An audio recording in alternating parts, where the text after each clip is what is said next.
showcasing local talent, professionals, and everyday people making Salt Lake City what it is today. It's time for another episode of the I Am Salt Lake podcast. Welcome to episode 258 of I Am Salt Lake podcast. My name's Chris Hollifield. And I'm Chrissy Shelley. On this episode of the podcast, we sit down with Jed Beal, owner of Jed's Barber Shop. We get to find out his story, find out how he got into barbering, find out all about it. I mean, he laid it out. He did. He did. And I was really bummed that we didn't have more time. You know, I kind of was too. I felt like maybe it should be a two-parter almost, but definitely want to bring him back on the show, have him chat more.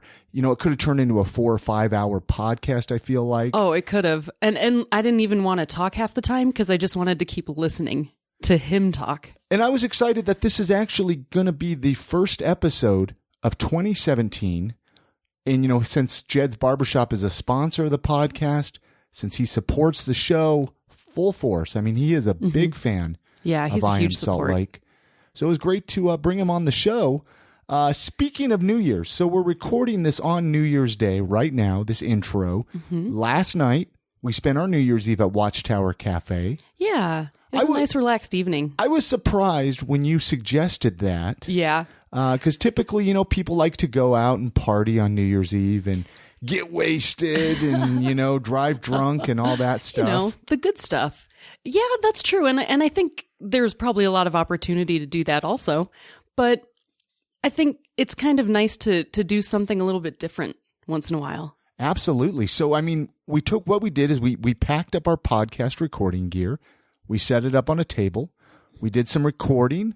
It was fun. We had a few conversations with each other, a couple people there. I actually really enjoyed, you know, in between people, you and I sat and we just talked on the mic and we just kind of enjoyed each other's conversation. And that was why I was excited to go to Watchtower, because it wasn't going to be like a loud, noisy bar. Yeah. Where you get lost. Exactly. Because you can go, like we could go to a bar together, right? Sure. On New Year's Eve when it's crazy, but realistically, we're going to kind of lose each other a little bit every now and then. And, you know, I don't know. It's just you don't really spend time together and enjoy that time together quite as much. So we haven't listened back to the interview or the interview. I guess there was no interviews. We haven't listened back to the recordings from Watchtower, so I'm not really sure how they came out. I'm assuming they came out good. I'm not sure exactly how we're going to release that episode. I'm thinking to our Patreon supporters. Yeah. And so keep an eye out for that. Also, we left some of the I Am Salt Lake mugs there. So you can now purchase an I Am Salt Lake mug, $10. Go in there, pick one up, and I even think they give you a free cup of coffee. Yeah, so you can get a mug and a free cup of coffee.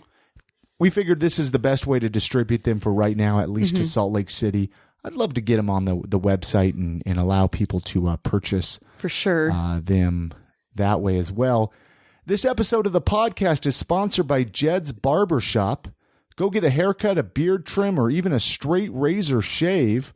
Jed's Barber Shop is open 7 days a week, Monday through Friday, 9 a.m. to 9 p.m., Saturday 9 to 7, and Sunday 12 to 5. Right now, they have 2 locations. One of them is right downtown at 212 South, 700 East, and in Sugar House at 2153 East, 2100 South. Listen, though, no appointment is necessary. You know, that spur of the moment, you figure you need to get a haircut, you can just hop in your car, head on over, get a haircut. Actually, I wanted to point this out, though, really quick, too, is they've also been recently voted Best in State by City Weekly and KSL, so that's a good barbershop. You know, they're doing a good job. Absolutely. Head on over to jedsbarbershop.com for more information. I want to talk about New Year's resolutions. Yes. Like I said, we're recording this January 1st, brand new year. We all say a brand new you. Yeah. Right? Like this is our time to reflect. And it is a good base point to reflect on yourself.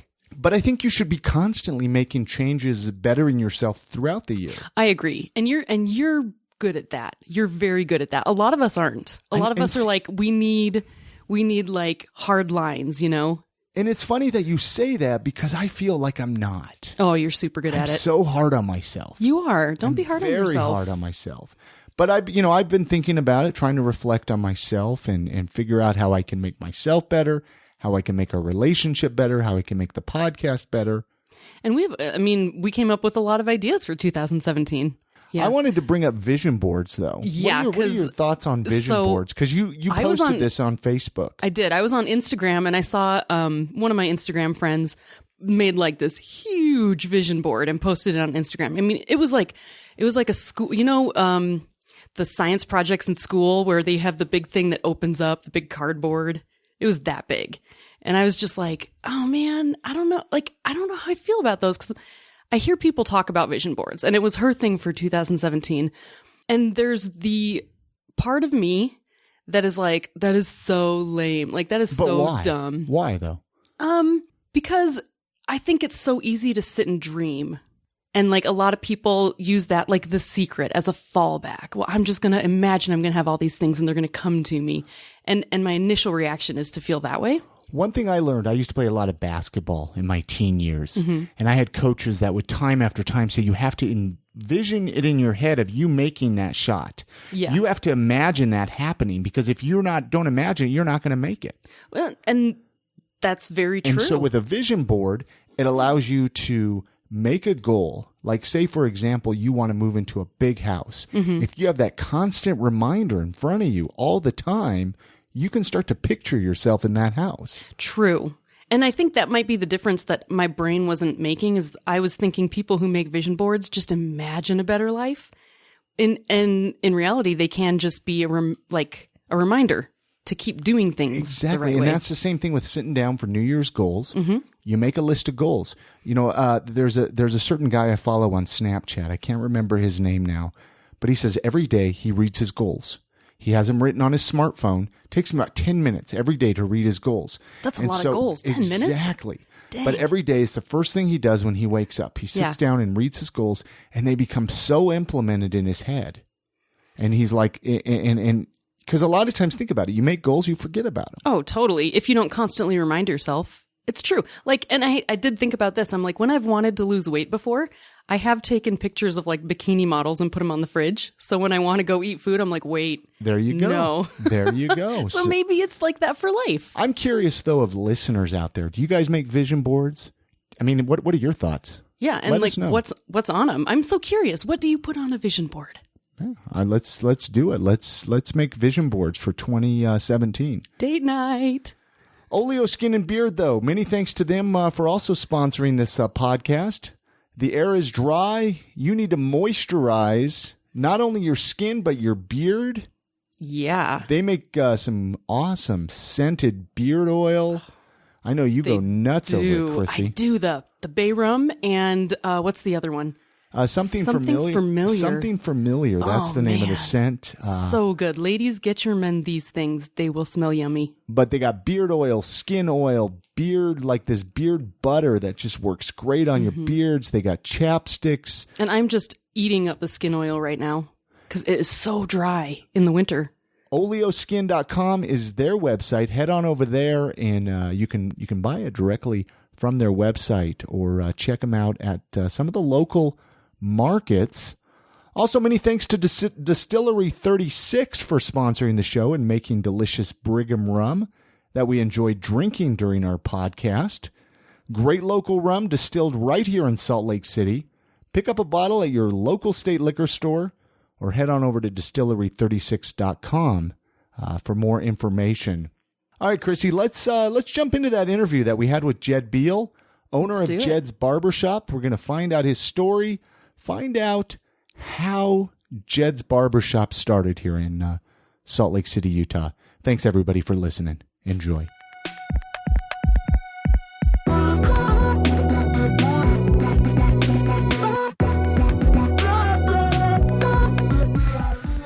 Is this your first time drinking Distillery 36 Brigham rum? Yeah, it's very smooth, huh? Is that pretty good stuff? I love it. When you add it to Coke, yeah. Just tastes like Coke. Bigger thing to mention, this is my first time drinking Coke in probably 8 years. Really? I feel bad now. Now me too. I do feel too. like we peer I pressured forgot. you into this. Wait, why? Okay, why? Why haven't you drunk Coke? I don't do high fructose corn syrup. Really? Shit confuses the body. Yeah, it's true. Your body doesn't even know what it is. So are you going to be wired all night now? Oh, I don't know. We'll find out. I think the rum will calm it down. Just don't blame us for whatever might happen later tonight. Am I normally wired? I am, huh? I'm pretty nuts normally. So, no, I'll be cool. You'll be cool.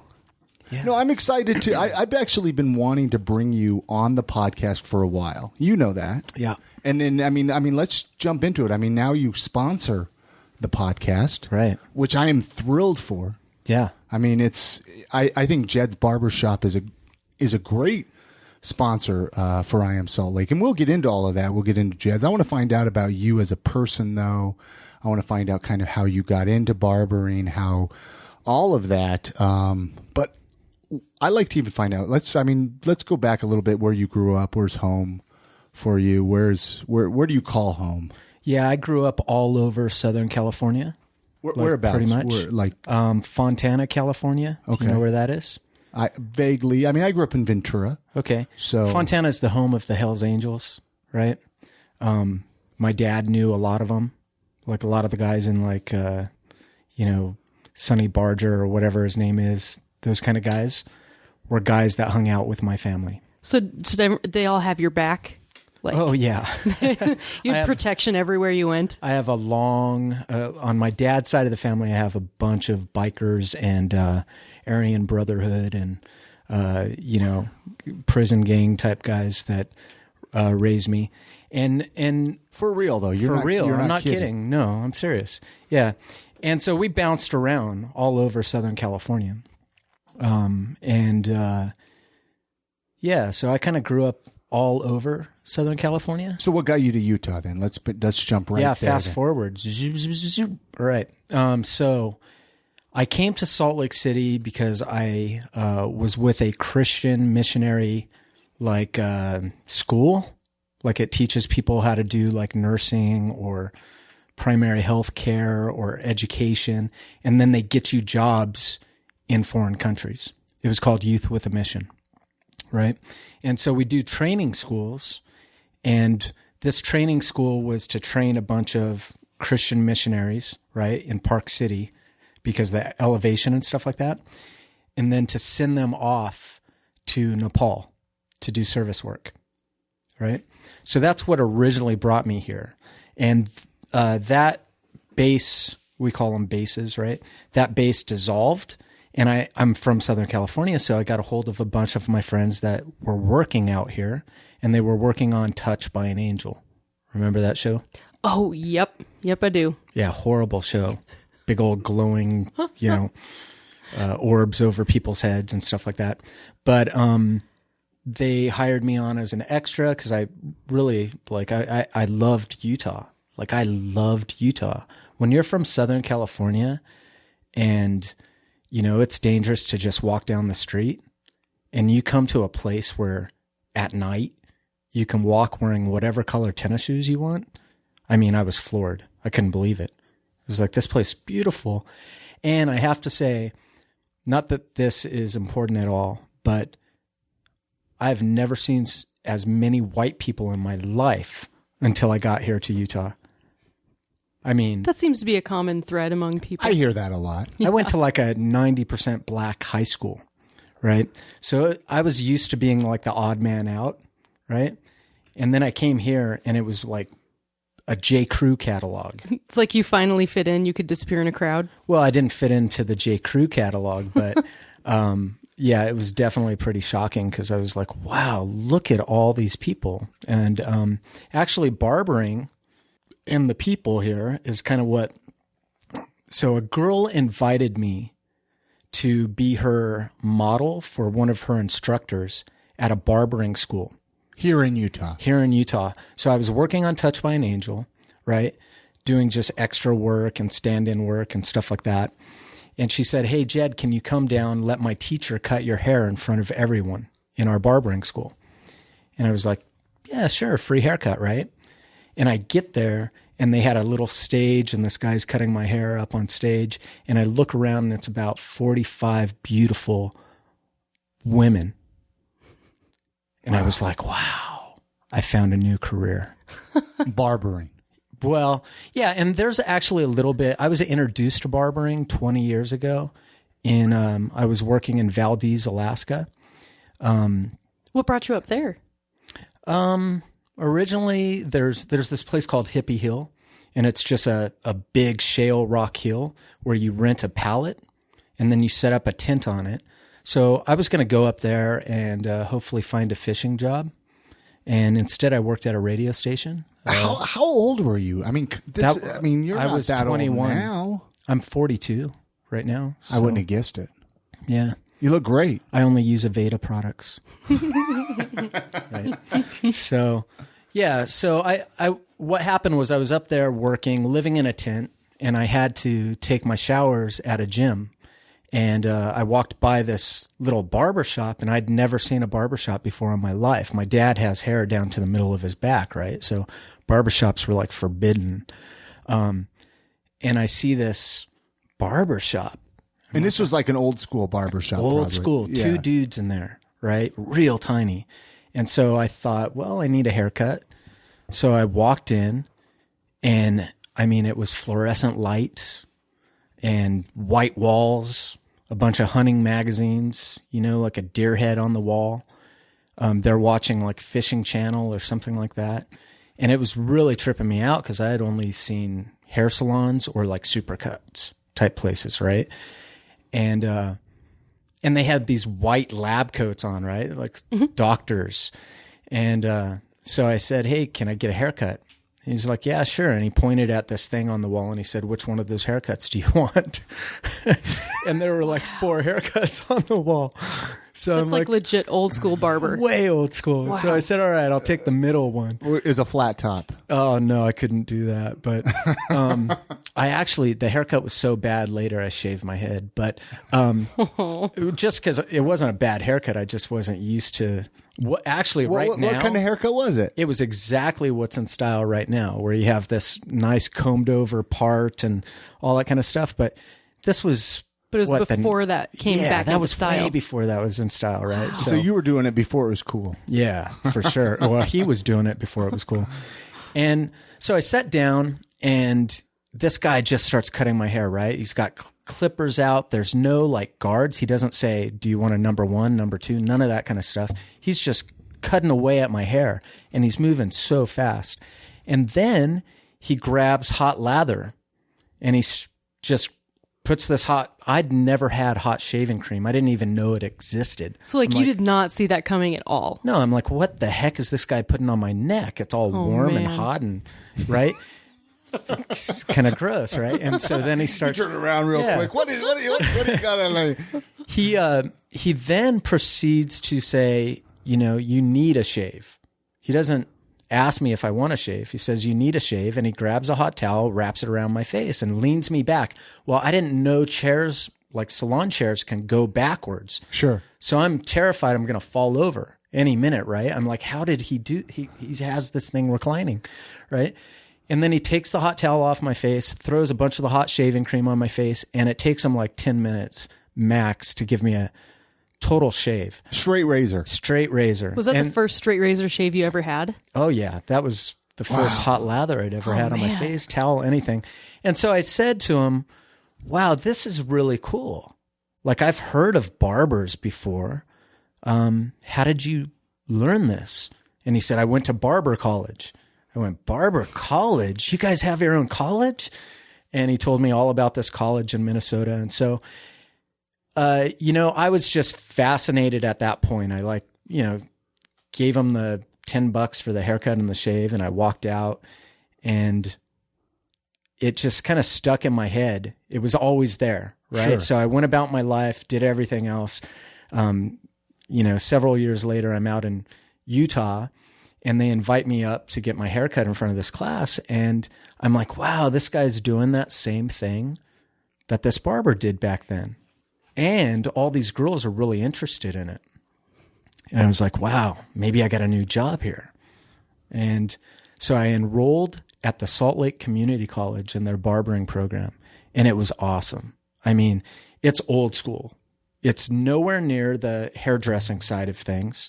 It's got its own, wing. And are they still doing at the Salt Lake Community College? They've closed it down. Yeah, they closed it down. But I signed up. I figured, what the heck, it's like back then, I think it was like a year and a half or 2 years. And because you had to take cosmetology, you could not do just barbering. Okay. So I enrolled in the barbering program, and I spent a year over on that side, cutting men's hair, learning how to use a straight razor, learning how to do haircuts with a straight razor, which was really cool.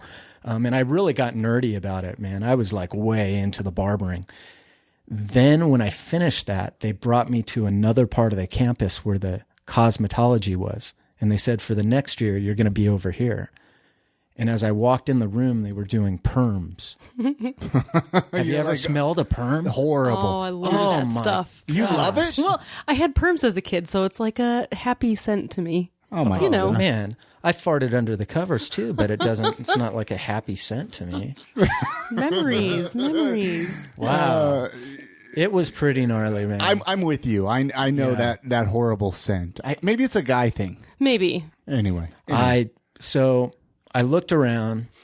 It was all these old ladies with blue hair. And I was like, dude, I'm done. So I quit. Really? Yeah, I'd learned all that I wanted to know, which was the barbering side. I didn't plan on doing this for a living. Sure. It was, I did. I wanted, but I could do other things, right? So I went back to California, and the barbering, I kept doing it.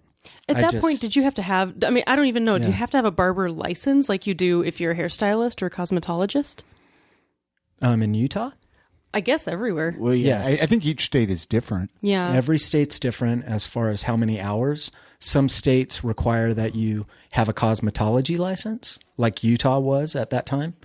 Other states allow you to just get a barbering license. Utah right now has changed law, so now you can become just a barber. Okay. And that's why you see so many barbershops exploding, because they changed that law, they accommodated it, right? And so you can legally work here with just, I think it's 900 hours or something. It's 1,000 hours. 1,000 hours of barbering. And, but at the time, I went back to California, and out there they required it as well, cosmetology. So I just did it illegally, but it was for beer.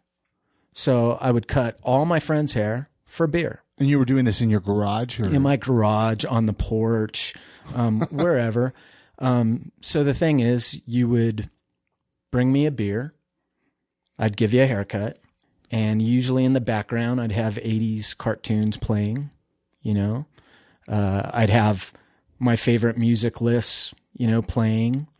The magazines that I left out were usually like 1960s, 1970s, like vintage magazines, or books that, maybe a made me and my Playboy friends. or something. No, I didn't do the Playboy. I was still hanging on to that religious side of me at that point. But there was a lot of funny books out, right? And so that was, I just cut hair, and I worked at this like Christian missionary place again. I went back to them, right? And this time though, when I came back, they eventually kicked me out. Why did they kick you out? Because a lot of my religious views had changed, being exposed to hairdressing, right? You were a man of the world. Well, yeah. Now I broke free from that bubble that I was in, Sure. that community that I was in. I had kind of started experimenting a little bit with girls and stuff now, Before I was like straight-laced virgin, 26, 27 years old virgin. And you still haven't even met your wife at this point, right? Yeah. And now the virginity was gone. Like I explored that territory. That was great. I was around tons of homosexual men because I was I was in hairdressing school, right? You had to go through hairdressing school to become a barber. So there was no getting around it, right? And I really, really like the gay guys too. No, I'm not bisexual. I'm just saying like, You enjoyed being around them. Yeah, they party better than anyone. I mean, they're really fun. nice, they're friendly, they're accepting. Lots of colorful colors. And Sure. Great parties. And they dance really well. Great dancing. And there's always a hot girl whenever you're around their crowd, right? And they liked me. They were super, super friendly. So suddenly I'm starting to become, a man of the world. I'm starting to be exposed to people outside of my bubble. And what happened was when I got kicked out of that organization, right, I had met my wife in that organization. Okay. So I had a job for that organization. I would cut hair, drink a beer. We were allowed to do that kind of stuff, right? And then I would drive these teams of students down to Mexico to build houses for families that were in need, right? And my wife was on the Mexico team. So she would teach these people how to build a house, right, in 4 or 5 days. Oh, wow. So we met each other and kind of hit it off. And we dated for about a year.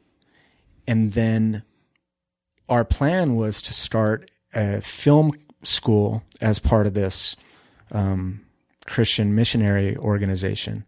Instead of having to pay for people to produce all our films, we were just going to start our own production and film school because it's right there in LA, Northridge. So, and she's your wife's from LA too? No, she's from Fort Wayne, Indiana. She just happened to be volunteering with that organization for that summer. Okay. Down in Mexico. And then it ended up that she, went to school with this organization, and over a year we got to know each other. At that point, we had decided that we were going to get married. We went back to Fort Wayne, Indiana, where her family's from. We had our wedding. And then this organization told me that I was no longer welcome to be there. And I said to her, well, we could go anywhere in the world. Where do you want to go? And she said, let's go to Salt Lake City. You talk about it so much. Okay, because you talked about it. Yeah, okay. She's like, I've heard a lot about it. Let's go out there. Wow. So we flew out here on, right after September 11th. And we had 2 suitcases, and I think we had about $1,200 to find an apartment and, no car, no nothing. And we just kind of showed up at the airport, opened up the yellow pages, found a place to, rent. Where like downtown, or I'm just curious where you went. Actually, it was only it was Marmalade. Okay. The Marmalade area? Yeah. It's a nice area. Yeah. So we moved into a little tiny studio. It was like a house, actually, that had been broken into studios. And rent was probably ridiculously cheap back then. Yeah, like $400 a month, I think was what we paid. But it was only about 600 or 400 square feet too. Sure. So, sure. And we started our life. We got jobs for the Olympics, working on the Olympics. Oh, right on. Yeah. What did you do at the Olympics? I was in charge of trash and snow removal. It was a glorious job. And my wife was in charge of logistics for the Olympic Village. Okay. Way up the road where all the athletes stayed.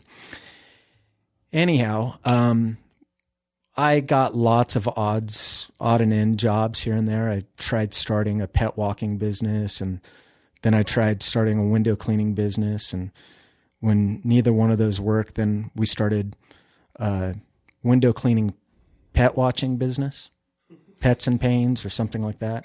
Wait, really? Yeah. A window cleaning pet watching business. Yeah. How'd you do both at the same time? Well, see, people are out of town. That's why we're watching their pets. So it gives me plenty of time to clean their windows.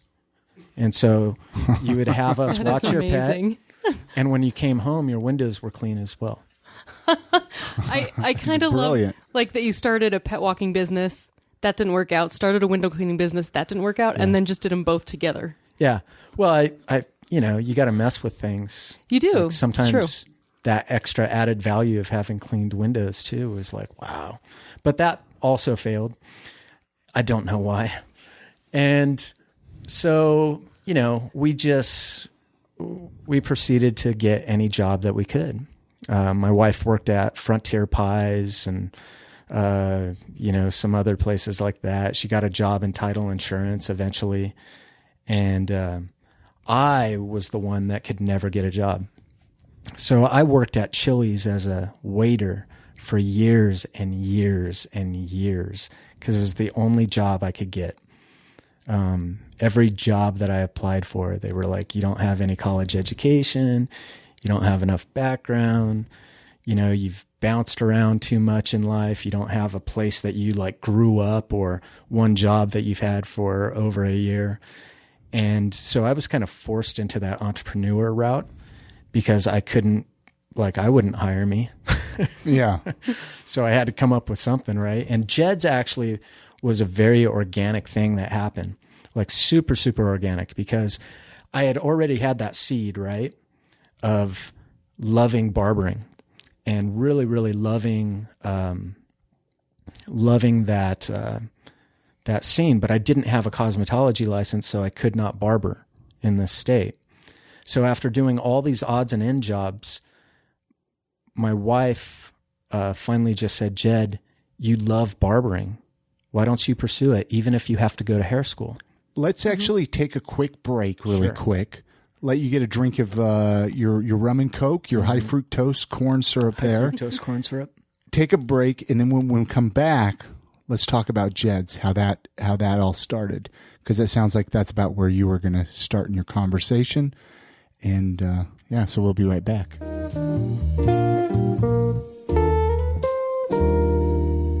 Are you a barber looking for a job? Jed's Barbershop is a local barbershop right here in Salt Lake City. They send their employees to other countries to do service work. They support and contribute to animal rescues. They've helped people in other countries open up over 60 salons or barbershops. Right now they're hiring for a new location on 900 South. Join their team and email your resume to jed@jedsbarbershop.com.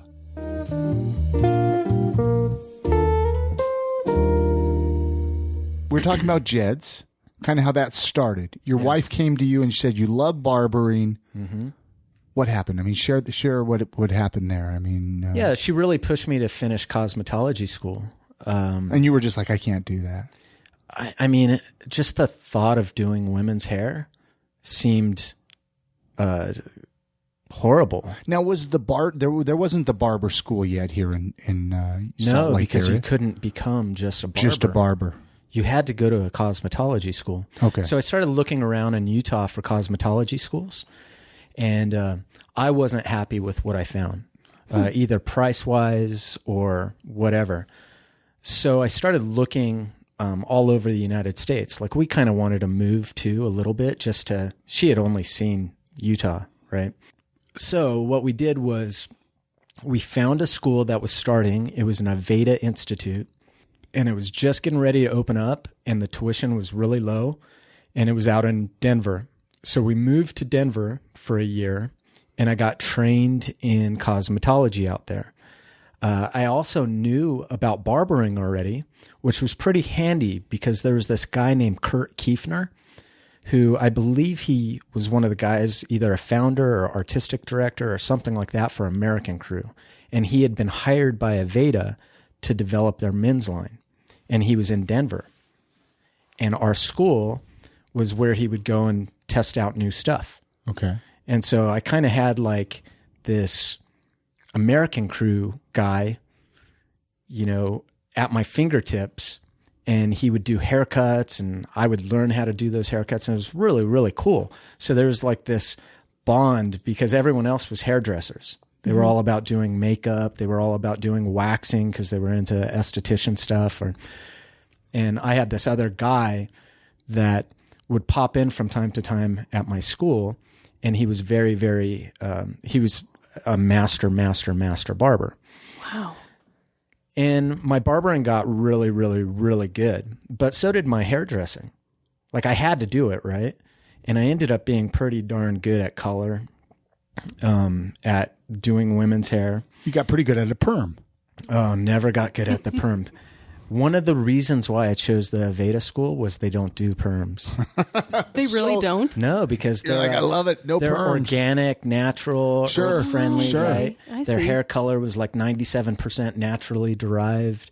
And so they wouldn't put something Chemicals in like your hair. acid on burns your hair, it. right? Right. Okay. So I picked that school for that. One of the reasons why I picked that school. And then when I graduated school, there's not a lot of guys that were in that hair industry.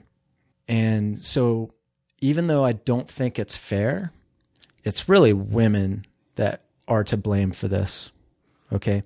But I had my pick of where I wanted to work as far as salons go, just because I was a guy. Yeah. That you'd be like the token dude. Yeah. Yeah. Well, and for some reason, women believe that men cut hair. Like if you're a Better. male hairdresser, you must be better, which is bullshit. However, if you guys are going to, if we're going to continue to like yeah, feed the lie, right. Why not? Right. And another bullshit lie? Another bullshit lie is that women don't make good barbers. I call bullshit. It's, it's weird how that's ingrained in our heads. Yeah. It's bullshit. Well, I know firsthand, Jed's Yeah. has some amazing, women there that cut hair. Yeah. Skill has no gender, dude. Yeah.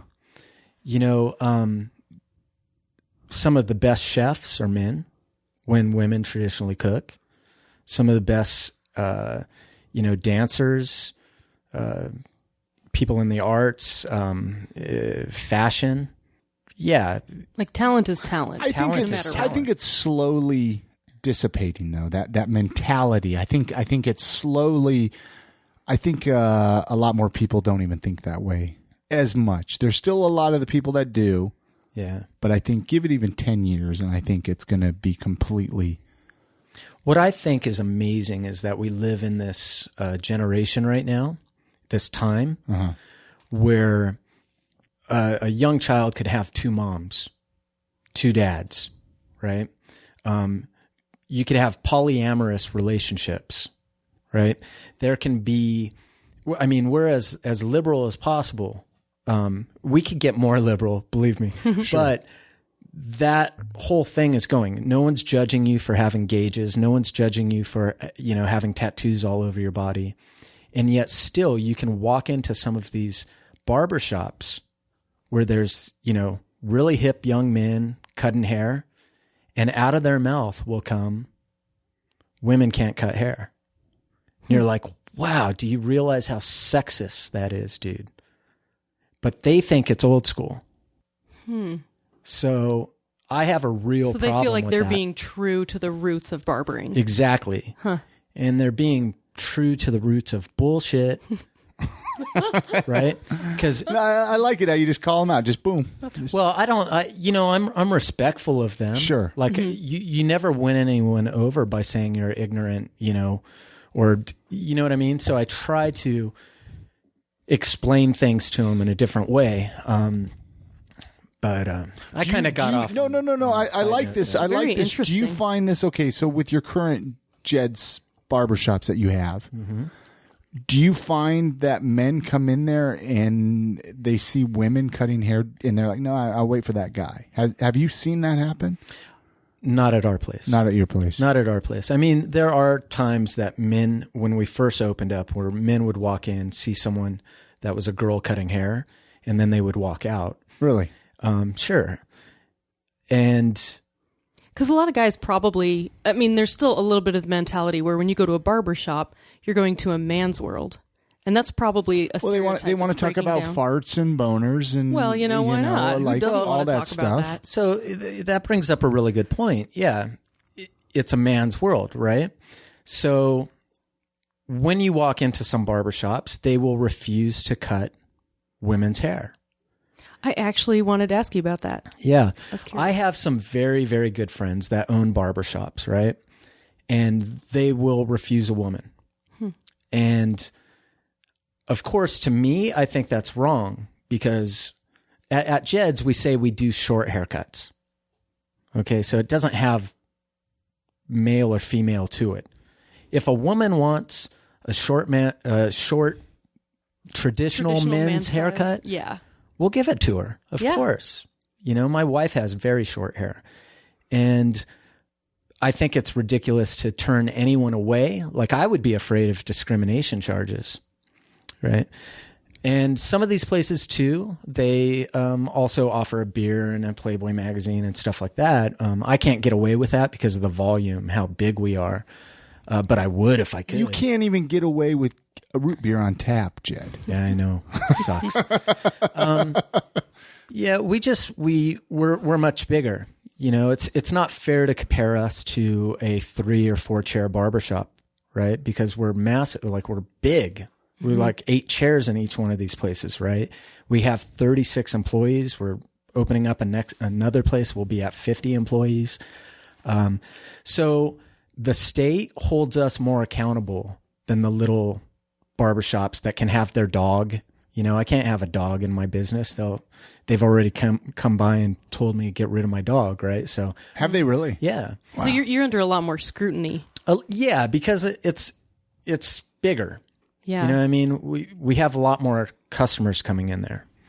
We do typically about 5,000 customers a month. Right? Wow. So that's a lot of hair. That's a lot of foot traffic, right? Yeah. That's a lot of people walking in and out. And so I don't mess with the authorities too much. Right? But you did I wanted to touch a little bit on this. Yeah. I wanted to talk about the root beer on tap thing that you had at your Sugar House store. Yeah. I don't know if Chrissy even knows this story. I don't know this story. So when you built the Sugar House, I mean, correct me where I'm wrong here, but you thought it'd be fun, you know, because in the other one you had the root beer bottles and, you know, the whatever old fashioned sodas. You wanted it on tap, right? You thought that would be a good addition to the barbershop. But then they came in and they're like, no, you can't have that. What is that story? I mean, I unless you don't want to talk about that. No, have you been into the Sugar House location? I have. Okay, so there's a pool table. Yeah. There's about 4 80s arcade games, Miss Pac-Man and stuff like that. I took my kids there to get my son a haircut, and I had a hard time getting them out because they liked it so much there. And that one's kind of become like the kids one too. Yeah. Which is actually my intention. You know, a place where dad can take his kid or mom can take his kid. And like, if one kid's getting a haircut, the other ones aren't going to complain the whole time. Yeah. Because there's fun stuff to do. Yeah. Yeah. And so what we did was I always wanted my front desk people to have the personality of a bartender. You know, when you walk in, Chris, what's up, buddy? Get you your regular, you know, that type of thing. Like a soda jerk. Right. So I built a bar and it looks like a bar, but instead of beer, it's root beer. That, however, was just a little too weird. For Utah. It's pretty risque. And when the health department lady came in... How did they even know about it, though? That's what I wanted to know. Well, they give you a health inspection. Okay. And so I had built this bar to scale. I mean, it was laminated so that it was food grade. I had to make sure that there was a drain put in under the counter for the, you know, kegger. I had to, you know, go through all the same thing that you would for a restaurant, like to get a keg put in there. And I worked very closely with Wasatch because we buy their Brigham's Brew root beer.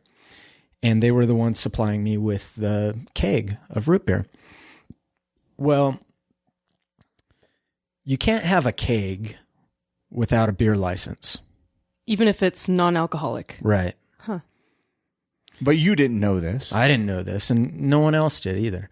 And you also cannot serve, you can't pour a drink for someone unless you're like a restaurant or a soda fountain or that type of thing, right? So when she came in, she said, this part doesn't fit what I'm used to looking at, right?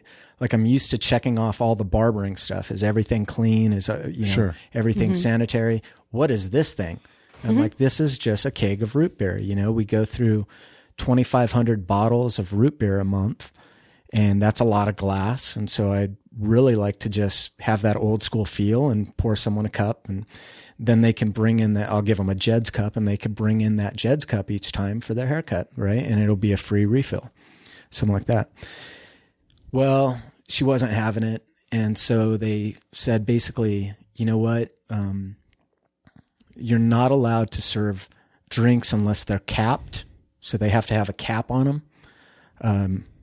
And get rid of this thing. But if I'm not mistaken, at first she didn't even give you a reason, right? Yeah, at first they were just like, take it out. They still haven't given me a reason. Think about it. What is the reason? Just because you can't. They just don't like it. It doesn't fit. Like, why can't you serve a drink of root beer? Well, I don't know. Right? So they still haven't given me a good reason. But you fought it a little bit. I did. I had a guy that used to be kind of in charge of that whole department. And he said, listen, the best way to go about this is serve the root beer until they give you a cease and desist, and then take it to court, and then have the judge say this is ridiculous, and then you'll be allowed to serve root beer. And we might do that. It's easier to ask for forgiveness than permission. Yeah. Such a badass. Yeah. And we might do that down the road. Right now is not the right time because we're growing. We're getting ready to open up our third shop, and both shops are tremendously busy right now, and not a good time to like play with that. Not to push buttons. Yeah. You know? Maybe if you get bored later. And they just got rid of our massagers. Yeah, no, I knew. Yeah. Yeah, that one I like tried massage to fight. chairs? No, we have these massagers that we put on our hands. You used to get a massage after you get a haircut. And I remember when they told me, Chris, we can't give you a massage this time. Yeah, those and massagers I'm like, get out awesome. of town. I want that massage. I won't tell anybody. Yeah, it's just a little massager that you put on your hand. It vibrates, right? It's made back in like 1950. Wow. Right? They were made for barbering. And what would happen is you get a haircut, and then we'd turn on that vibrator and just go over your shoulders really quick for about 30 seconds and then send you on your way. Other barbershops do it, though, don't they? Yeah, but we don't want to draw attention to them. Again, you're probably more on the radar because you're such a big shop. Exactly. So I think like the first people is one of those chains, like one of those national chains. They had like these big, you held them with two hands and they would massage the whole back. They made them get rid of it. And nobody reached out to me. So I kept doing the shoulder massages at our place. And then just recently they reached out and said, listen, someone complained. Maybe it was one of those big chains, but you guys need to get rid of the massagers because you're not licensed massage therapists.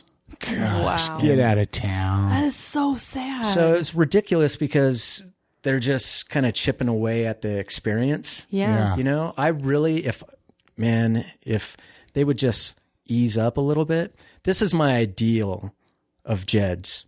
It would have pool tables, foosball games, a bunch of 80s arcade games, things like that, like it already does at some of our locations, right? You would have a choice of an old-fashioned root beer, some kind of drink like that, or a beer, right? A local beer, right? And you would get a shoulder massage if you wanted one, and, you know, the experience would just be 10 times better. However, I'm doing the best with what you're given here. Yeah. So let's actually talk about there's a few things I want to talk about before we completely run out of time here. So you got a new location. So you have two locations right now. yeah. Which one of them's downtown on like what is the addresses of the two locations you have? One's on 200 South and 700 East, and it's in that Sprouts marketplace. The other one's near Blue Plate Diner. That's on 2100 South, 2153 East. And then you have a new location. Yeah. When is that anticipated to be opened up? Mid-January. Okay. We're going to be doing some renovations to our downtown shop, and all those barbers need a place to work. Sure. And so this place is only 2 miles down the road. Yeah. And so they'll all go over there, work while we're doing the renovations to our first place, fixing up some holes in the walls and stuff like that. And then we'll be opening up mid-January, and that's on 900 South and 150 East, like next to Randy's Records. What's been the toughest thing with opening up your shops? What's like been one of the major obstacles that you've run into, or if any? I mean, maybe none. They're not really that hard to open up. I mean, it started out as a very, very, very difficult business because my wife and I, she's co-owner, right? My wife and I were learning about operations. We'd never been somebody's supervisor. We didn't know about training people. We didn't, everything was brand new, just like any entrepreneur. we were brand new to it, and we almost went out of business a couple times when we first opened. It's a lot. You end up managing so many things that aren't actually your business. Like you don't end up doing what you wanted to do. You end up doing everything else. Right. Yeah. You have to pick up a lot of skills, and it's hard. And so we went through some serious growing pains, and I was an operator. I wouldn't have called myself an owner. I was a person that lived there 7 days a week. I cut hair, and I realized one day that was not the life for me. Like, I didn't want to work 7 days a week and never be able to take a holiday off, because Christmas and New Year's, these are our busiest seasons. And then one day I got obsessed with figuring out how to make the business better so that I didn't have to be there all the time. And I picked up a book by Tim Ferriss called The 4-Hour Workweek. Excellent book. Right? Yeah. I read that. That inspired me to, like, I was working 60 hours a week, easy. And also because I was at work, I have a big heart, right? So I would connect with these employees, and then every once in a while you'd have to fire one. And I'd go home and drink a bottle of Jack Daniels and cry all night long because I had to fire someone, right? And I realized that me at work was not a good thing. So I had to get the hell out of there. And so I started studying how to be efficient with time, how to leverage things out and still turn a profit. And so unfortunately for the employees that worked for us in the first 2 years, man, they must have went through so many ups and downs. Like, I feel so sorry for them.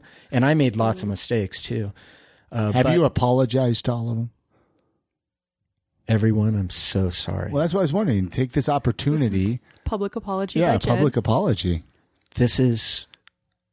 That was such a painful time of growth. And I really, really am sorry if you guys were there the first couple of years.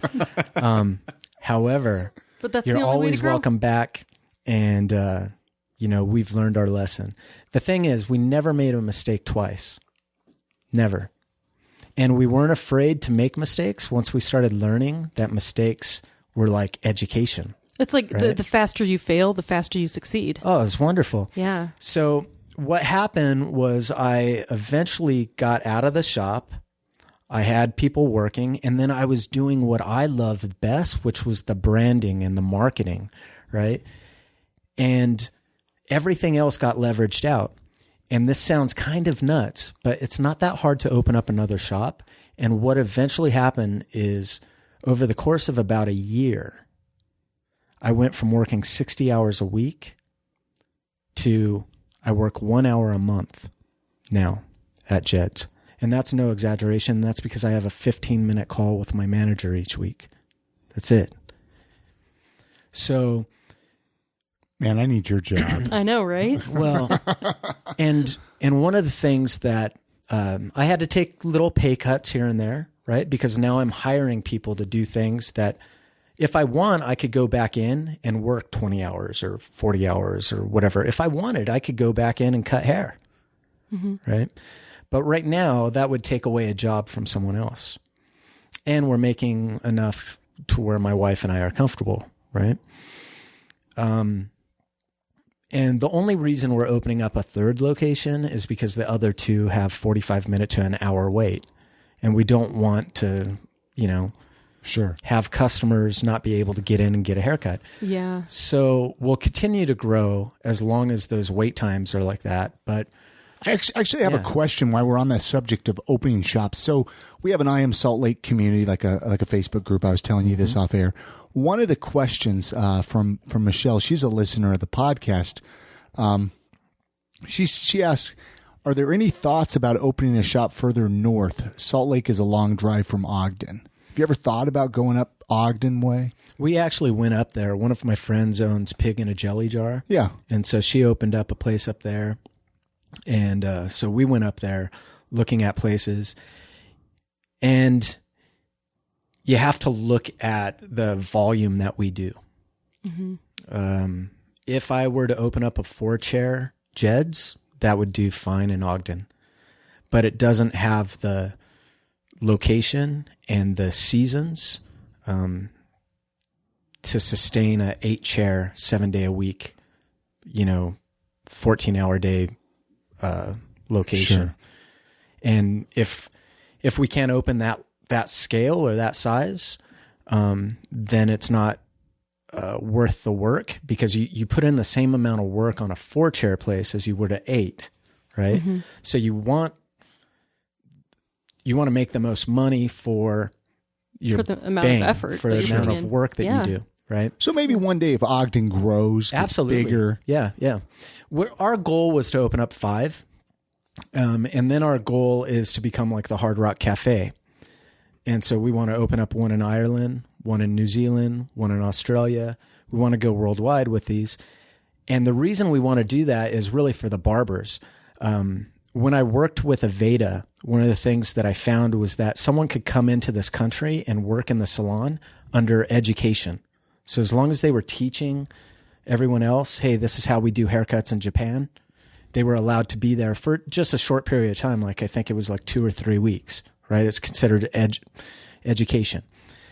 And so what I'd like to do is eventually be able to have, say you're a barber, Chris, and you're working for Jed's. I could say, hey, Chris, will you do a couch surfing, switch and work at our Jed's in Dublin? Sure. Yeah. For 2 weeks, right? Teach them what trends you're learning out here. And then we want, Connor from Dublin to come out and work in our shop for 2 weeks. Wow. And Connor's like, so imagine if that actually was working, and like 4 or 5 chairs, every time you walked into Jed's, one guy was from Australia, another guy's South Africa, another person's from Ireland, and then the other half of the room is all from Salt Lake City, right? And they're just traveling back and forth. And so that was the bigger vision, and we're getting closer to getting there. But you see that happening. You still want to make that happen. Oh, it's brilliant. It's going to happen. It's the first I've heard that. Yeah, it's going to. And I'll tell you, most of our employees don't know anything about that. Well, now they do. Yeah, now they do. Surprise, surprise. Well, it's such a great idea. I mean, this world is becoming so small. Mm-hmm. That's a way of taking how small the world is, like digitally, and actually getting people to really experience each other's cultures. And I mean, that's just such a cool idea. And we have a Nikki. We have a listener from New Zealand. So now you said New Zealand. Yeah, so, Kiwis. Nikki and her husband John. Now, boom, there you go. Yeah, you already have customers. Awesome. Hey, if you want to open up a Jed's out there, let me know. Have you thought about like if somebody wants to open a Jed's, they can kind of do that? Like I guess that'd be franchising it, right? Yeah. Well, there's lots of ways that you can franchise a business, and for us, we've been approached from time to time by people that want to franchise us. All of our walls are covered with different people's photos, right? Mm-hmm. That would kind of go out the door because you need something that's cookie cutter that you could. So that would probably become a wallpaper. And so a lot of the things that make us unique or different might disappear if we franchise. So what we're doing is we're looking at partnerships instead of franchising. And what Nicole and I's desire is to eventually have our employees own Jed's. So if someone works at a Jed's for 2 or 3 years, like with our new downtown location, I already have in mind, like I'm out of the corner of my eye, I'm scoping out of certain employees that work for me. And I'm thinking, how do I make them the owner of this place? Because I don't want to own it. Like, I could open up another one and own that one. So I'd really, really like to, it's a little more complicated, but I'd really, really, my ideal vision, and my wife's too, is that if someone worked there, they could eventually become the owner of that location. Wow. Right? But most barbers don't have the money, the income to do that right off the bat. Like I had mentioned, a lot of people are booth renters. They like rent a real estate out at a barber shop somewhere. And I want them to have the same freedom that I have. I want them to be able to, I literally spend half of the year in Utah and the other half just traveling, doing whatever I want, right? And I work my ass off for that. And I want some of those employees to have that freedom too. I want them to be able to not have to work on a holiday. Yeah. And the pride of ownership for them would be, it would really increase. I hate to say it this way, it sounds bad, but it would increase productivity and the skill of everybody. Don't you think they would work harder? They'd put more into it. Yeah, they enjoy being there more. Well, I think like right now we've lost a couple people that are stylists that have been with us for a long time. Mm-hmm. Basically because there's nowhere else for them to go. They hit the ceiling, right? Right. Like they made as much money as they can make right now. And so now they're out going on their own. Uh-huh. Well, this would get rid of that, I think, a little bit, because if they knew that they could then become the owner and they could learn any hiccups or bumps in the road and things like that from Nicole and I, then that'd be great. Now, it would kind of be like a franchise in that case too, because I'd still want to do the marketing the same way. Yeah. So I want to be their marketer. I want to be the guy that's out there, hitting the pavement, going to concerts and, telling people, getting people excited about Jed's. And also there's certain integrity to the business. I don't want them changing things up too much because we want to provide a similar experience.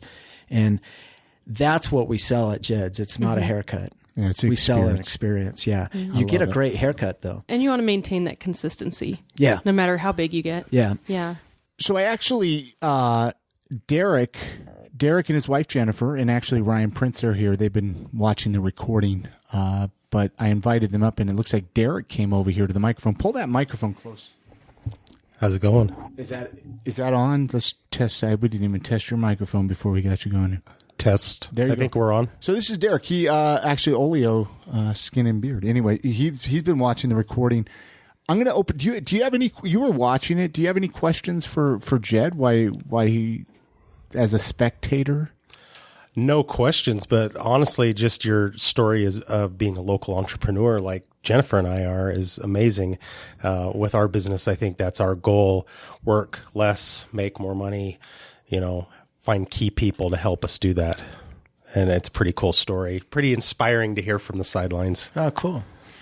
Well, good luck to you, because it's a lot of work, but it's always worth it at the end. What advice would you give to an entrepreneur, to somebody that's trying to pursue their dreams and in any kind of business? Yeah, I think probably the advice that I took, which was stop waiting for the right time. Just get out there and fucking do it. There's never a right time. You can never be prepared enough. Fuck that. Yeah. Just do it. Just get out there and do it. You don't have enough money. You don't have, the education. You don't have the contacts. All those are fucking excuses. They're all lies, right? Will those things help you? Absolutely. But you know what will help you more than not having enough money? Not having enough money. Yeah. Nothing Nicole and I started Jed's with $6 in the bank. Was it scary? Were you scared? I mean, be honest. No. You weren't scared? I was scared once it started because then I could lose it. Sure. Right? Mm-hmm. But I wasn't scared to start. What happened was I had $6 in the bank and we said, you know what? We're going to do this. But we had no house. We didn't have equity. We didn't have jobs even. You didn't have anything to lose. We had nothing to lose. And so what we did was we just sent letters out to all of our friends, anyone that we'd ever met. Literally, you guys would have got a letter saying, hey, listen, we want to start a barbershop. And this was 6 years ago. We're in the middle of the worst recession ever. And we think that this would be a good time to experiment with something new. 6 years ago, there weren't barbershops all over the place. No, there wasn't. It wasn't popular yet, right? I saw it coming because I saw LA and Seattle and Portland, and I could see barbershops popping up all over the place, but there was nothing going on in Utah. There were barbershops, but they were kind of that old, stale kind of thing, right? Mm-hmm. And I said, man, if we could get into Utah before, these big guys from out of state get out here, then we got something going. And so we literally sent out cards, and one of our friends said, Jed, how much is your rent? And I said, it's $400 a month. And I was hoping he would give me money because we thought he was loaded, right? Tons of money. And he said, listen, I don't loan money to my friends. Here's 6 months of rent. You have 6 months to make it happen. And 6 months later, we opened up the first Jed's. Wow. We didn't know how. I knew that there were certain habits that very successful people had, right? I started listening to the guys that studied them, like Tony Robbins. You know who Tony Robbins is? He studies successful people. And so I picked up one of his tapes and I was like, oh, okay, successful people wake up early.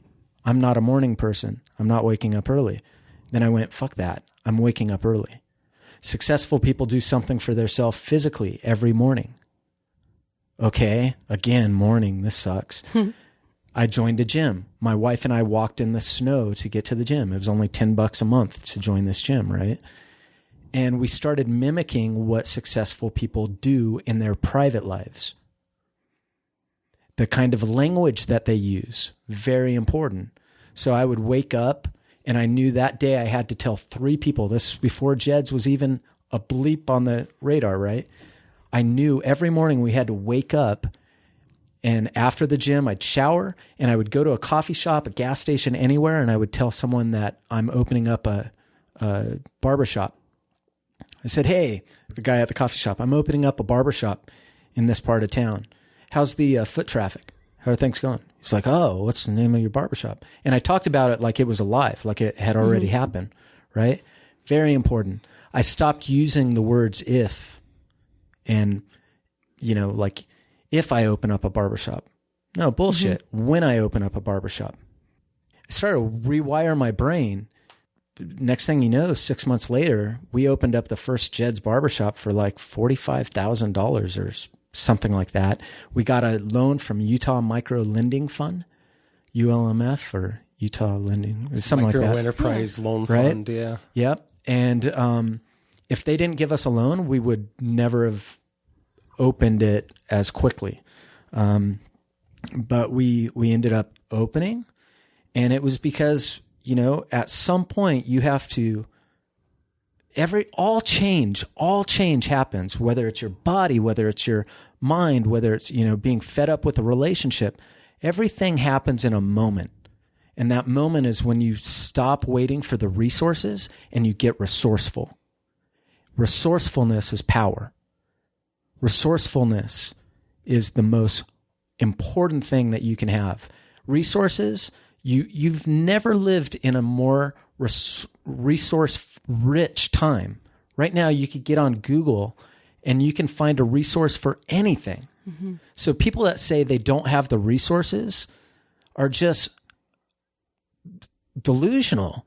Like if you have Google, you have more than anyone had, even my generation. When I went to college, we did not have the internet. I had to go to the library. And so now you have all these resources, and guess what? People still use it as an excuse. If you want to change your body, you want to change your mind, you want to stop being bummed or, you know, in a miserable relationship, or you want to start a business, get off your ass, make a decision, and just fucking do it. Don't wait anymore. And all I did was I woke up every morning. And then I woke up every morning and I went to the gym. I didn't know how to write a business plan for a business. I didn't know where I was going to put the location. I knew I had to do something. And for me, successful people woke up early. Successful people did yoga or went to the gym or something like that. So I just started incorporating what they do, and the other shit came. The other stuff came. You know? Do you see a cap to the industry? There's a lot of barber schools. There's a lot of barbers coming into the industry, a lot of barbershops opening. Do you see a cap? Do you see any time in the future where there's going to be enough or too many to where we start to see it downsize and the strong survive? Yeah, that's a good question. I think that you'll see the trend right now is kind of this suspenders, bow tie, kind of that. I think will disappear. We purposely chose to not go that route way early on. We let our barbers wear whatever they want. And then I knew that like 80s cartoons and like bottles of soda and everything that I would have in my garage, or that I used to have when I was cutting my friend's hair, that would never go out of style. because it's a reflection of who I am, and then the black and white photos on the walls and stuff. So I was very conscious of trends because I always watch Portland, and I watch Seattle, and I watch LA. And usually we're 1 year behind them. So it's not peaked out yet. It's continuing to grow. Haircuts will never go out of style. Beards.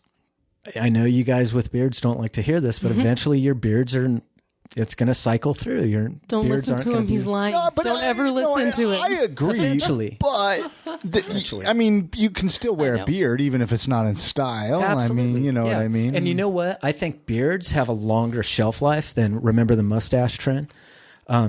That's because they take so much work Sure. to actually grow. It's like a couple of years, you know? It is. It's a commitment, man. Yeah. So once you've put in that work and that commitment, you're going to fight it before you shave that bad boy off, right? But once you do shave it off, say it's a wedding or your mom says, look, I have cancer. Can you please just shave the beard? And, you know, whatever it is. Wait, whose wedding? Not my wedding here. You better not. No. But whatever it is that gets you to shave that beard off, once it's gone, your momentum's gone to grow it back. But there'll always be some people that are like hardcore. I'm beard. Sure. I love beards. I just can't grow one. I look horrible in a beard. I'm not manly enough for a beard. You want a funny story? Yeah. My dad always had a big beard. Yeah. And the first time my mom ever saw his face was on their wedding day. He shaved it off for their wedding. Could you imagine that? Isn't that insane? First That's time horrible. it's like, whoa, you're ugly. I'm not marrying you. No, I mean, You're like, wait a minute. we need to wrap this show up, though, actually. I want to ask, I got one question. I asked this of everybody. Favorite local eating spots in Salt Lake City? Yeah. I want to know where you like to stuff your face. Zest. You love Zest. There's no other place for Nicole and I than Zest. I love their food. Oh, they're so Like, good. it doesn't matter what your dietary preferences are, whether you're a meat eater or whether you like, whatever. You take someone to Zest, they're going to guaranteed love the food. The only way you can ruin it is by telling them it's a gluten-free vegetarian restaurant, right? But you go in there and you true. don't even expect exactly. that. That's So the I don't thing. even tell them. Yeah. Yeah. I like just bring my friends in there. They're big old carnivores and hardcore, and I'm like, hey, order something off the menu. They're like, there's no steak, there's no lobster. Okay, I'll have a grilled cheese, or okay, I'll have the Irish stew. And then they get it and they're like, wow, can I order some to go? So yeah, Zest. That's the only place that Nicole and I actually just ate dinner there right before we showed up here. Oh, nice. Yeah. They do. I'm a meat eater, and I love Zest. Yeah. So I can vouch. Yeah, we used to live right almost all across the street from there, and we would go over I there. wanted to go over too many times. Yeah. Yeah. Any other places or any other Just food? food? I always like to ask favorite local or what do you like about Salt Lake City? Since we're on that tip, I mean, there's got to be a few things you like about the city, right? I love Salt Lake City. This city is so business friendly, right? It's also very like the people that come into Jed's, we get every walk of life, from Supreme Court justice to, the TV anchorman to, the kid that works at Subway.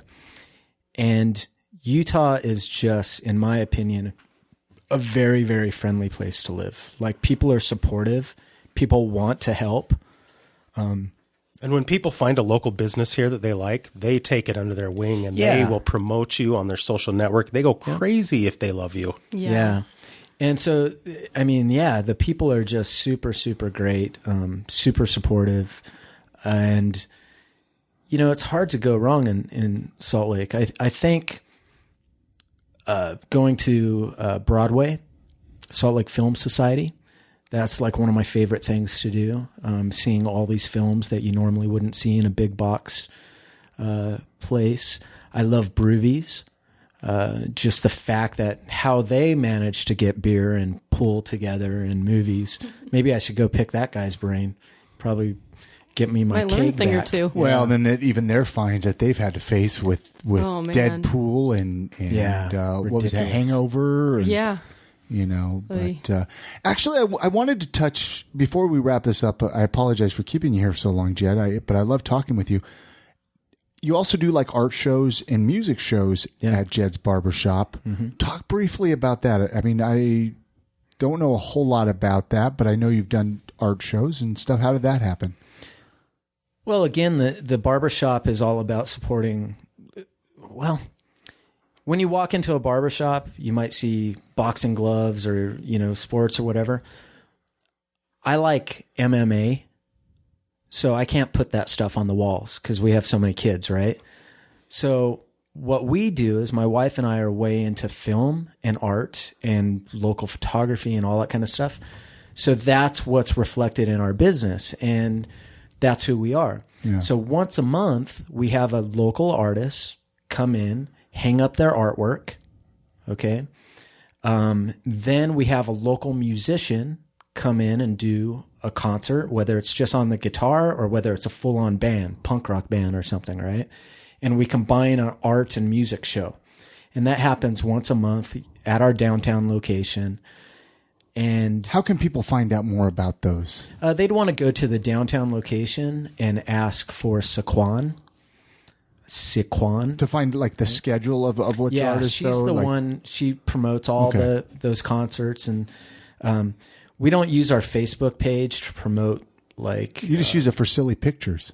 Exactly. Christopher Walken, right? We use it to pre-frame your psychology to always smile before you've ever arrived at Jed's. Then when you show up at Jed's, you have a smile on your face. Then you see our Christopher Walken sign, you smile again, just in case you're in a bad mood. Then when you walk in, we've already pre-framed you psychology-wise to have a good experience. Time. Wow. I like it. So that's why we only do memes on our Facebook page. I love it, though. I always look forward to like the new ones. I do too. Run down the list. So people can get a straight razor shave at Jed's, a beard trim. Talk about the things that you do there. We do a hot oil treatment on beards, right? What does that do? Ooh. Oh, it's like a deep conditioning treatment on your beard. It's amazing. I need to get that done, I think. Yeah. They'll wrap your beard and your face in hot towels while it's sitting on your face. It conditions. Who sits on my face? Oh, wait, the beard. For you, we'd get one of the guy stylists out. Like you said, can I have a man, please? Anyway, sorry. So we do beard sculpts. Beard sculpts are where, you really, really need someone to get in there and shape that bad boy because it's like just unruly. We do beard trims, which that's really just a quick thing, like 4 or 5 minutes. And that's just lining you up basically and making sure that no stragglers are out. We do short haircuts. We do a little bit of longer haircuts, but we kind of discourage it because our barbers don't really have many blow dryers or flat irons or anything like that. And that's about it. Shaves and haircuts, there's not much more on our menu. And that's kind of how we like it because when that's all we're doing all day, you get really good. Awesome. And then it's just jedsbarbershop.com. Yeah, we don't even use the website that much, so I apologize to anyone that looks at our website and they're like, oh, that's... No.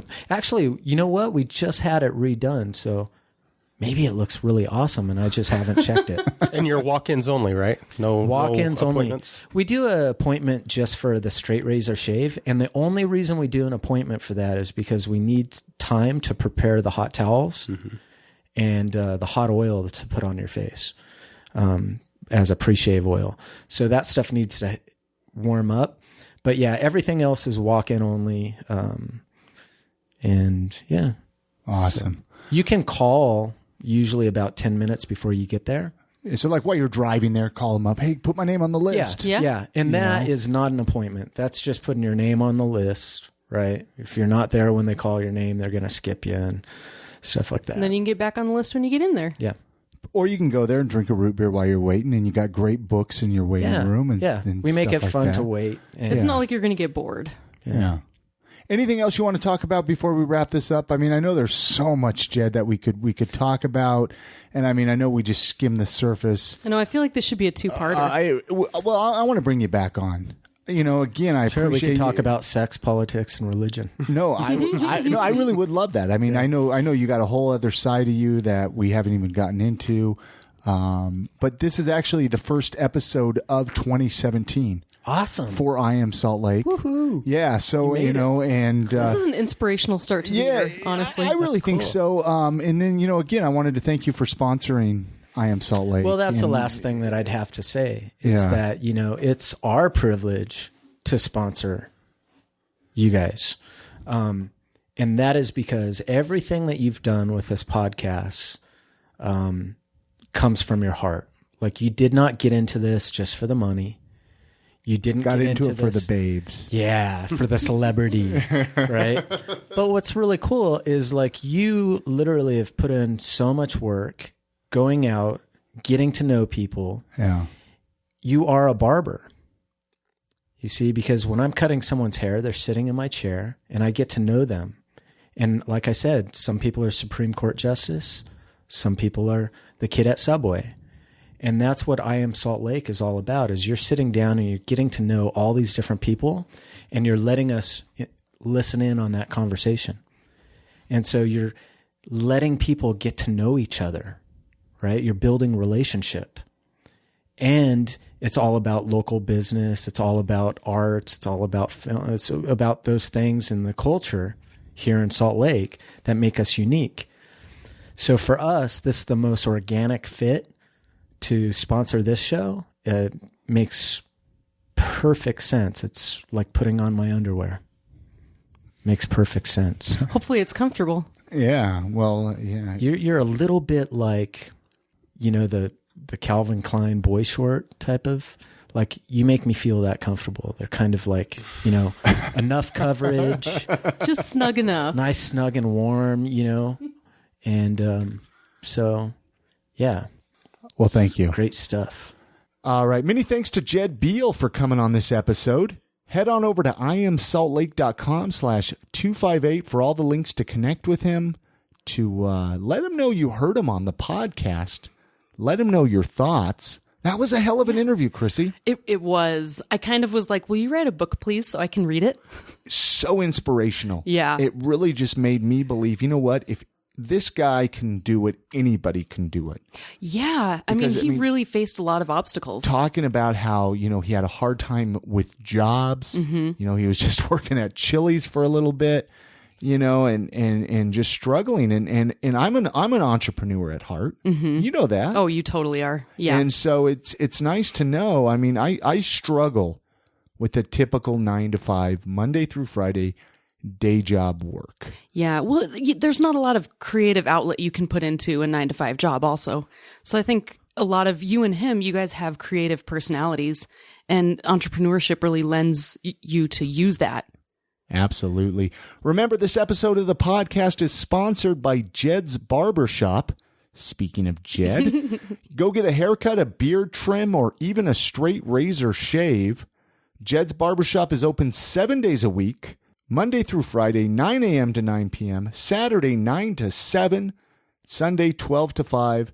Right now, they have 2 locations, one of them right downtown at 212 South, 700 East, and in Sugar House, 2153 East, 2100 South.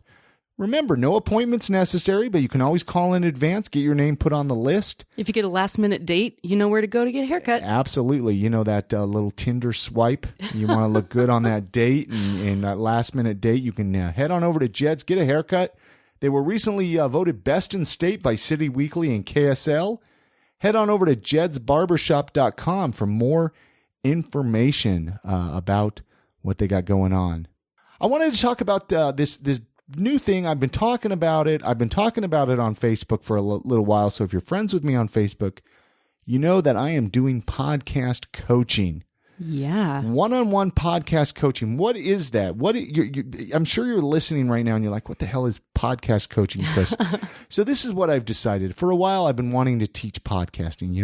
I've been studying the art of podcasting for over 5 years now. Mm-hmm. I got a slew of information in my head. Oh, yeah. And I was like, okay, should I teach classes? What should I do? But I came to the conclusion everybody is at a different level with podcasting. So I want to do some one-on-one podcast coaching right here in our office, right in Salt Lake City, which I think is really cool because I know a lot of people, they do it via Skype, which is cool. But right now I want to do it face-to-face, one-on-one. We're all at a different skill level. So maybe you have an idea in your head. You're like, I want to do this podcast. It's going to be really killer, dude. I'm going to be famous for doing this podcast about, baseball or something, whatever. I mean, there really could. There could be a podcast about anything, Chrissy. No, it's true. And I mean, you could be at that stage or you could be at the stage where you have actually recorded stuff and now you don't know where to put it. Absolutely.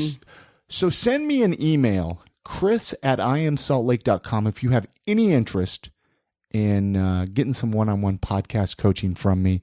I'd recommend it, you guys. I've learned a lot. I'd love to teach you. It doesn't matter where you're at. Maybe you've been doing a podcast for a year, 2 years, or if you just have an idea in your head. I want to believe that there's something I can teach you. Well, that's when I met you. I had been doing a podcast for about a year, and there was so much that I didn't realize I was doing wrong that I finally learned through you.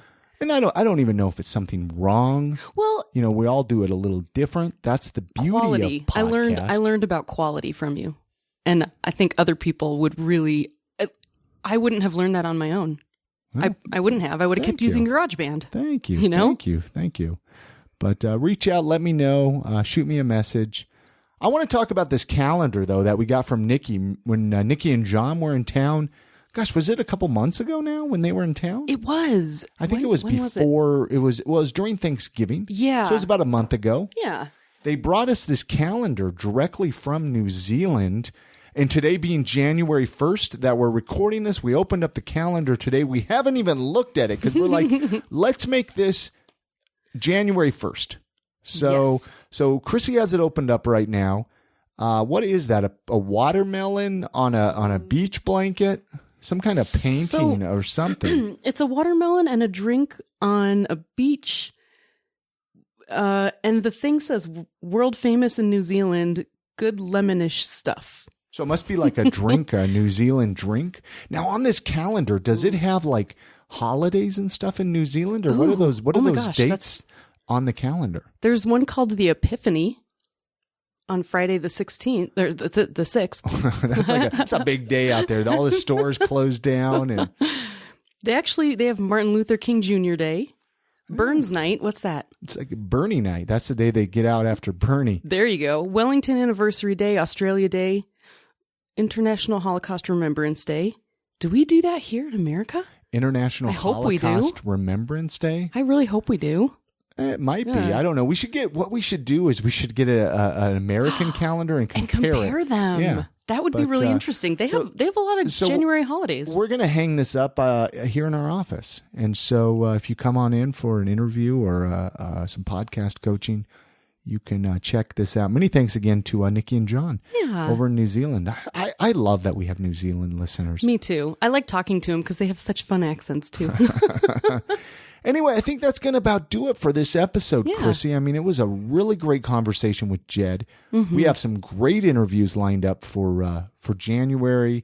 I mean, we got a lot of ideas for this year with the podcast. Yeah. Head on over to iamsaltlake.com to find out more about the show. Yeah. Reach out to us on social media. Yeah. Get a hold of Chrissy or myself. Tell us your thoughts on this episode or any other episode. Remember, share this episode. Share your favorite episodes of the podcast. Don't let us be your dirty little secret. Yeah, share them on Facebook and Twitter and Instagram. Connect with us on social media. We're on all the different outlets. You can go to I Am Salt Lake to find out more about that. Make sure to subscribe in iTunes, though. Yes. That's really important. That way you don't miss a single episode along the way. It'll hit you up and let you know when we put one out. Absolutely. You guys have a great week. Get out, support local, love the city you live in. And good night, Grammy.